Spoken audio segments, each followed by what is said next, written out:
बहुत समय पहले की बात है। एक छोटे से गांव में सुखपुर नाम का एक बहुत ही सुंदर लेकिन गरीब गांव था। इस गांव में रमेश नाम का एक बहुत ही ईमानदार और मेहनती किसान रहता था। रमेश के पास बहुत थोड़ी सी जमीन थी, जिसमें वो दिन रात मेहनत करता था। उसकी पत्नी सुनीता भी बहुत ही समझदार और मेहनती महिला थी। उनके दो छोटे छोटे बच्चे थे, एक बेटा चिंटू जो 8 साल का था और एक बेटी पिंकी जो 6 साल की थी। दोनों बच्चे बहुत प्यारे और मासूम थे। एक दिन सुबह सुबह रमेश अपने छोटे से खेत में काम कर रहा था। उसका चेहरा पसीने से भरा हुआ था। उसके कपड़े पुराने और फटे हुए थे, लेकिन उसकी आंखों में एक अजीब सी चमक थी, मेहनत की चमक, ईमानदारी की चमक। सुनीता घर में खाना बना रही थी। उनके पास खाने के लिए बस थोड़ी सी चावल और दाल थी। अरे सुनो जी, घर में अब बस 2 दिन का ही राशन बचा है, बच्चों को क्या खिलाएंगे? साहूकार लालचंद का कर्ज भी तो चुकाना है। अगर इस बार फसल अच्छी नहीं हुई तो हम क्या करेंगे? चिंता मत करो सुनीता, भगवान पर भरोसा रखो। मैं कल शहर जाकर कुछ मजदूरी का काम ढूंढूंगा। किसी तरह हम इन मुश्किलों से निकल जाएंगे। हमारी मेहनत और ईमानदारी कभी बेकार नहीं जाएगी। तभी चिंटू और पिंकी दौड़ते हुए आए। दोनों के चेहरे पर मासूमियत थी, लेकिन उनकी आंखों में भूख भी दिख रही थी। उनके कपड़े पुराने थे, जूते फटे हुए थे। माँ, मुझे बहुत जोर से भूख लगी है। आज स्कूल में सब बच्चे टिफिन लाए थे, लेकिन मेरे पास कुछ नहीं था। सब मुझे देखकर हंस रहे थे। माँ, मुझे भी बहुत भूख लगी है।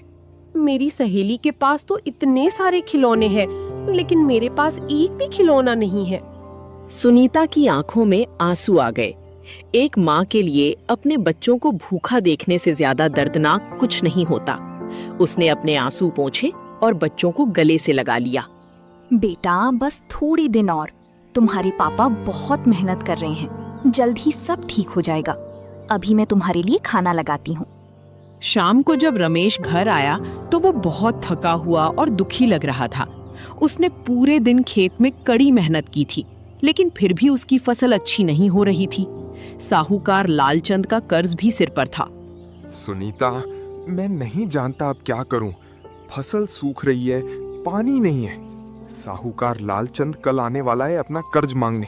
अगर मैं उसे पैसे नहीं दे पाया तो वो हमारी जमीन छीन लेगा। भगवान, अब हमारी मदद तो करो, हम बहुत मुश्किल में हैं। तभी अचानक दरवाजे पर किसी ने जोर जोर से दस्तक दी। रमेश ने दरवाजा खोला। बाहर साहूकार लालचंद खड़ा था। वो बहुत मोटा आदमी था। उसकी आंखें छोटी छोटी थीं और चेहरे पर लालच साफ झलक रहा था। उसके साथ 2-3 गुंडे भी थे। क्यों रे रमेश, मेरे पैसे तैयार हैं। 3 महीने हो गए, अब और इंतजार नहीं। या तो कल सुबह तक 10,000 रुपए दे, नहीं तो तेरी ये जमीन मेरी हो जाएगी। साहूकार जी, मुझे बस 1 महीने का समय और दे दीजिए। मेरी फसल तैयार हो जाएगी, फिर मैं आपके सारे पैसे ब्याज समेत दे दूंगा। मेरे बच्चे भूखे हैं, कृपया मुझ पर दया कीजिए। दया? मुझे तेरी गरीबी से क्या लेना देना। कल सुबह तक पैसे चाहिए, नहीं तो ये जमीन मेरी। इतना कहकर साहूकार चला गया। रमेश और सुनीता दोनों बहुत दुखी हो गए। बच्चे भी रोने लगे। उस रात किसी को नींद नहीं आई। अगली सुबह रमेश बहुत सुबह उठा। उसने सोचा कि शायद जंगल में कुछ लकड़ियां काट कर बेच सके और थोड़े पैसे जुटा सके। वो अपनी कुल्हाड़ी लेकर जंगल की तरफ चल पड़ा। जंगल घना और रहस्यमयी था। रमेश जैसे जैसे आगे बढ़ता गया, जंगल और घना होता गया। अचानक रमेश को एक अजीब सी आवाज सुनाई दी। वो आवाज किसी की कराह जैसी थी। रमेश उस आवाज की तरफ बढ़ा। एक बड़ी से पेड़ के नीचे उसे एक मुर्गी दिखाई दी, लेकिन वो कोई साधारण मुर्गी नहीं थी। उसके पंख सोने जैसे चमक रहे थे। वो एक जाल में फंसी हुई थी और बुरी तरह से फड़फड़ा रही थी। अरे, ये कैसी मुर्गी है? इसके पंख तो सोने जैसे चमक रहे हैं, लेकिन यह बेचारी जाल में फंस गई है। मुझे इसे बचाना चाहिए। रमेश ने जल्दी से अपनी कुल्हाड़ी से जाल काटा और मुर्गी को आजाद कर दिया। मुर्गी बाहर आई और अपने पंख फड़फड़ाने लगी। तभी अचानक एक चमकदार रोशनी फैल गई। रमेश को अपनी आंखें बंद करनी पड़ी। जब रमेश ने आंखें खोलीं तो देखा कि मुर्गी उसके सामने खड़ी थी और उसकी आंखों से एक अजीब सी रोशनी निकल रही थी। मुर्गी इंसानों की भाषा में बोलने लगी। हे दयालु इंसान, तुमने आज मेरी जान बचाई है। मैं कोई साधारण मुर्गी नहीं हूँ, मैं एक जादुई मुर्गी हूँ। सालों पहले एक बुरे जादूगर ने मुझे श्राप दिया था कि जब तक कोई सच्चे दिल वाला इंसान मुझे नहीं बचाएगा तब तक मैं इस रूप में रहूंगी। हाँ, और अब तुमने मुझे बचाया है तो मैं तुम्हें एक वरदान देना चाहती हूँ। आज से मैं हर रोज तुम्हारे लिए एक सोने का अंडा दूंगी, लेकिन याद रखना, लालच कभी मत करना। जिस दिन तुमने लालच किया उस दिन मेरी ये शक्ति खत्म हो जाएगी। रमेश को अपनी आंखों पर विश्वास नहीं हो रहा था। उसने झट से मुर्गी को अपनी बाहों में उठा लिया और खुशी-खुशी घर की तरफ भागा। जब रमेश घर पहुंचा और सुनीता को सब बताया तो पहले तो उसे विश्वास नहीं हुआ, लेकिन जब मुर्गी ने बोलना शुरू किया तो सब हैरान रह गए। हे भगवान, ये तो सच में जादुई मुर्गी है। शायद भगवान ने हमारी प्रार्थना सुन ली। वाह पापा, अब तो हम अमीर बन जाएंगे। अगली सुबह जब सब उठे तो देखा कि मुर्गी ने सच में एक चमकदार सोने का अंडा दिया था। अंडा इतना चमक रहा था कि पूरा कमरा रोशनी से भर गया। रमेश ने वो सोने का अंडा लेकर शहर के सुनार के पास गया। सुनार ने जब अंडा देखा तो उसकी आंखें चमक उठीं। सुनार जी, इस अंडे की कीमत क्या होगी? सुनार ने अंडे को अच्छी तरह से जांचा। वो शुद्ध सोने का था। उसने रमेश को 10,000 रुपए दिए। रमेश की खुशी का ठिकाना नहीं रहा। उसने पहले साहूकार लालचंद का कर्ज चुकाया। क्या तुम्हारे पास पैसे कहाँ से आए? कल तक तो तुम्हारे पास एक पैसा भी नहीं था। भगवान की कृपा है साहूकार जी, ये लीजिए आपके पूरे पैसे। अब मेरा कोई कर्ज नहीं है। साहूकार लालचंद को बहुत गुस्सा आया, लेकिन वो कुछ कह नहीं सका।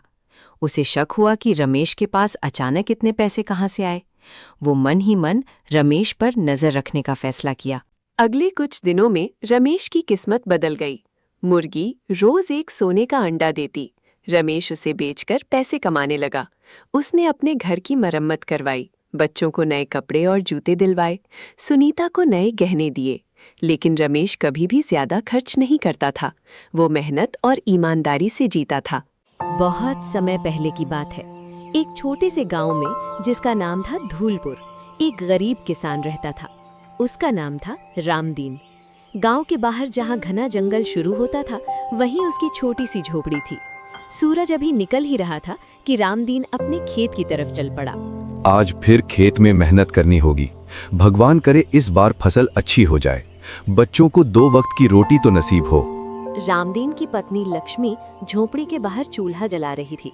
उसकी आंखों में नींद थी, मगर होठों पर मुस्कान थी। गरीबी ने उसे तोड़ा नहीं था। सुनो जी, बिना कुछ खाए कहाँ चल दिए? रुको, थोड़ी रोटी तो खा लो। खाली पेट खेत में काम करोगे तो बीमार पड़ जाओगे। इतने में झोंपड़ी के अंदर से 2 छोटे बच्चे भागते हुए आए। एक था चुन्नू और एक थी मुन्नी। दोनों अपने पिता से लिपट गए। बाबा, बाबा, आज मैं भी खेत चलूंगा आपके साथ। मैं भी मेहनत करूंगा। मेरे लाल, मेरी गुड़िया, तुम दोनों माँ के साथ रहो। बाबा जल्दी आ जाएंगे। और देखो, आज शाम को बाबा तुम्हारे लिए गुड़ लाएंगे। रामदीन ने बच्चों के सिर पर हाथ फेरा और खेत की तरफ चल दिया। उसे नहीं पता था कि आज का दिन उसकी जिंदगी बदलने वाला है। रामदीन का खेत बहुत छोटा था, जंगल के बिल्कुल किनारे पर। पहले ये जमीन किसी की नहीं थी। रामदीन ने खुद अपने हाथों से इसे साफ किया था, मगर गांव के ठाकुर बलवंत सिंह की नजर इस जमीन पर बहुत दिनों से थी। चल मोती, चल शेरू, थोड़ी और मेहनत कर ले। इस बार फसल अच्छी होगी तो तुम्हें भी अच्छा चारा मिलेगा। रामदीन मेहनत से हल चला रहा था कि अचानक जंगल की तरफ से एक भयानक दहाड़ सुनाई दी। इतनी जोरदार कि पेड़ों के पत्ते कांप उठे। बाघ की भयानक दहाड़। हे भगवान, ये तो बाघ की आवाज है, और कितनी पास से आई।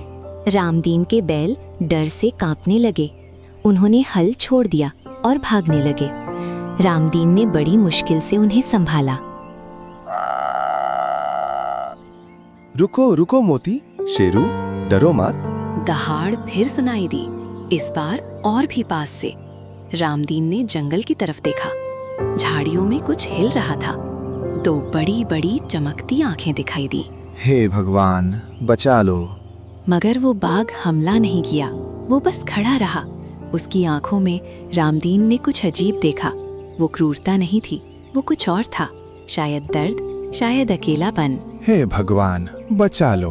बाघ कुछ पलों तक रामदीन को देखता रहा, फिर धीरे से जंगल में गायब हो गया। रामदीन की सांस अटकी हुई थी। जब गांव में खबर फैली कि रामदीन ने जंगल वाले बाघ को देखा है, तो सब लोग चौपाल पर इकट्ठा हो गए। ये बाघ कई महीनों से गांव वालों के लिए मुसीबत बना हुआ था। कई बकरियां, कई गाय भैंस इस बाघ ने मार डाली थीं। लोगों की आवाजें, घबराहट। रामदीन, तू बच गया, ये तेरी किस्मत है। वो बाघ बहुत खूंखार है, कई लोगों को घायल कर चुका है। मगर सरपंच जी, मुझे लगा कि वो बाघ वो मुझे मारना नहीं चाहता था। उसकी आंखों में कुछ और था। इतने में ठाकुर बलवंत सिंह अपने घोड़े पर बैठकर आया। उसके पीछे उसके 2 गुंडे भी थे। ठाकुर की मूछें ऊपर उठी हुई थीं और आंखों में घमंड था।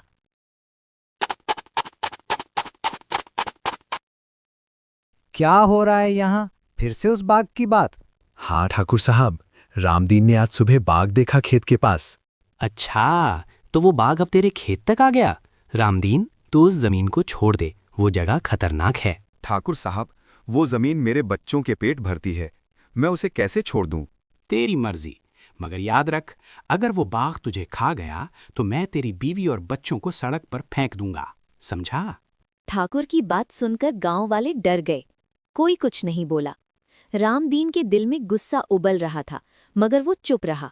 सुनो जी, मुझे अभी पता चला कि तुमने बाघ देखा। तुम ठीक तो हो? हाँ लक्ष्मी, मैं ठीक हूँ, तुम फिक्र मत करा। मैं कैसे फिक्र न करूं? वो बाघ बहुत खतरनाक है। तुम अब उस खेत पर मत जाया करो। और फिर बच्चों को खाना कहाँ से आएगा? लक्ष्मी, मेहनत करनी होगी, भगवान भरोसे छोड़ दूंगा। उसी रात जंगल के अंदर एक पुरानी गुफा में कुछ हो रहा था। एक काली छाया वहां बैठी थी। ये था तांत्रिक कालराज। उसकी आंखें लाल चमक रही थीं और होंठों पर एक खौफनाक मुस्कान थी। डरावना संगीत, आग की चिटपिट। आज पूरे 10 साल हो गए। 10 साल से वो राजकुमार बाघ बनकर इस जंगल में भटक रहा है। तांत्रिक ने अपने हाथ उठाए। आग की लपटें ऊंची उठीं। उनमें एक तस्वीर बनी, एक सुंदर राजकुमार की। राजकुमार वीरेन, तुम्हारे पिता ने मुझे राज्य से बाहर निकाला था, मेरा अपमान किया था, इसीलिए मैंने तुम्हें बाघ बना दिया। तांत्रिक उठा और गुफा के बाहर आया। दूर से बाघ की दहाड़ सुनाई दी। बाघ की दूर से आती दहाड़। दहाड़ लो, मगर कभी इंसान नहीं बन पाओगे। जब तक कोई अपनी सबसे प्यारी चीज तुम्हारे लिए कुर्बान न करे, तुम बाघ ही रहोगे, और ऐसा कभी नहीं होगा। तांत्रिक की हंसी जंगल में गूंजती रही। दूर झोपड़ी में रामदीन को नींद नहीं आ रही थी।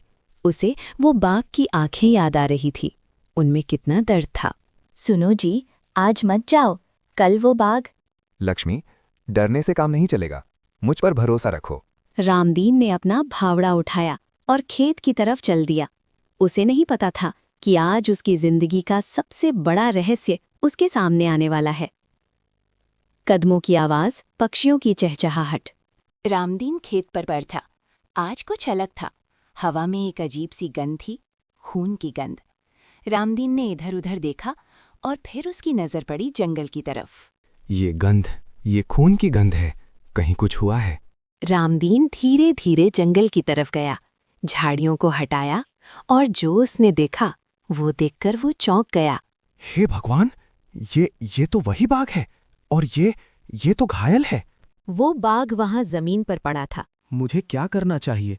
ये बाघ खतरनाक है, मगर ये घायल है, दर्द में है। क्या मैं इसे ऐसे छोड़ दूं? रामदीन का दिल बहुत बड़ा था। उसने सोचा कि चाहे कोई भी हो, जानवर हो या इंसान, दर्द में किसी को छोड़ना गलत है। उसने हिम्मत करके आगे कदम बढ़ाया। डर मत, मैं तुम्हें नुकसान नहीं पहुंचाऊंगा, मैं तुम्हारी मदद करूंगा। बाघ ने अपनी आंखें रामदीन पर टिका दी। उसकी आंखों में कुछ बदल गया। वो शांत हो गया, जैसे वो समझ गया हो कि ये इंसान उसका दुश्मन नहीं है। संगीत भावनात्मक। रामदीन ने अपना फावड़ा निकाला। बहुत सावधानी से उसने फंदे का तार काटना शुरू किया। ये बहुत खतरनाक था। अगर बाघ ने हमला कर दिया तो रामदीन की जान जा सकती थी। रामदीन ने बड़ी मेहनत से फंदा काट दिया। बाघ का पैर आजाद हो गया, मगर घाव गहरा था। खून बहना बंद नहीं हो रहा था। ये घाव बहुत गहरा है, अगर खून नहीं रुका तो ये बाघ मर जाएगा। रामदीन ने अपनी फटी बनियान फाड़ी और उससे बाघ के पैर पर पट्टी बांध दी। बाघ चुपचाप पड़ा रहा। उसने रामदीन पर हमला नहीं किया। बस अब ठीक हो जाएगा, कुछ दिन आराम करो। जब रामदीन ने पट्टी बांध दी तो कुछ अजीब हुआ। बाघ की आंखों से आंसू निकल आए। हाँ, आंसू, जैसे वो इंसान हो। रामदीन हैरान रह गया। आंसू? बाघ की आंखों में आंसू? ये कैसे हो सकता है? तुमने मेरी जान बचाई। तुम पहले इंसान हो जिसने मुझ पर दया की। तुम बोल सकते हो? तुम इंसान की भाषा बोल सकते हो? मैं हमेशा से बाघ नहीं था। मेरा नाम वीरेन है। मैं इस राज्य का राजकुमार था। रामदीन के पैर कांपने लगे। ये क्या हो रहा था? एक बाघ इंसान की तरह बोल रहा था और कह रहा था कि वो राजकुमार है। राजकुमार? मगर तुम तो बाघ हो। हाँ, ये एक श्राप है। 10 साल पहले एक दुष्ट तांत्रिक ने मुझे बाघ बना दिया। तब से मैं इस जंगल में भटक रहा हूँ। बाघ ने अपनी पूरी कहानी सुनाई, कैसे उसके पिता राजा ने तांत्रिक कालराज को राज्य से बाहर निकाला था और कैसे कालराज ने बदला लेने के लिए राजकुमार को बाघ बना दिया। मेरे माता पिता मर गए, मेरा राज्य खत्म हो गया और मैं बाघ बनकर इस जंगल में रह गया। लोग मुझसे डरते हैं, मुझे मारना चाहते हैं। रामदीन चुप हो गया। उसके मन में बहुत कुछ चल रहा था। ये बेचारा राजकुमार 10 सालों से कैसी जिंदगी जी रहा था। पूर्णिमा का दिन आ गया। रामदीन सारी रात सोया नहीं था। उसने अपना फैसला कर लिया था, एक ऐसा फैसला जो उसकी जिंदगी बदल देगा। सुनो जी, रात भर क्या सोचते रहे? कुछ बताओ तो। लक्ष्मी, मुझे आज कुछ करना है, कुछ बहुत बड़ा। शायद मैं वापस ना आऊं। ये क्या कह रहे हो? कहाँ जा रहे हो? मुझे बताओ। वो बाघ, वो राजकुमार, उसे बचाने का एक ही तरीका है। किसी को अपनी सबसे प्यारी चीज कुर्बान करनी होगी। मतलब तुम? मेरी सबसे प्यारी चीज मेरा जमीन है, तो उसे कुर्बान कर दूंगा। नहीं, तुम ऐसा नहीं करोगे। बच्चों का क्या होगा? मेरा क्या होगा? रामदीन ने लक्ष्मी की बात नहीं सुनी और रामदीन ने जमीन बेच दी। जैसे ही रामदीन ने जमीन बेची, तभी बग राजकुमार में बदल गया। और इस तरह एक गरीब किसान की दया और साहस ने एक शापित राजकुमार को बचाया। इस कहानी से हमें 3 बड़ी सीख मिलती हैं। पहली सीख, कभी किसी को उसकी शक्ल से मत जानो। जो डरावना दिखता है वो अच्छा हो सकता है और जो अच्छा दिखता है वो बुरा हो सकता है। दूसरी सीख, मुसीबत में किसी की मदद करना सबसे बड़ी नेकी है, चाहे वो इंसान हो या जानवर। तीसरी सीख, बुराई कितनी भी ताकतवर हो, अच्छाई की हमेशा जीत होती है। तो बच्चों, हमेशा अच्छे बनो, दूसरों की मदद करो और कभी बुराई से मत डरो, क्योंकि जो अच्छा करता है भगवान उसका साथ देते हैं।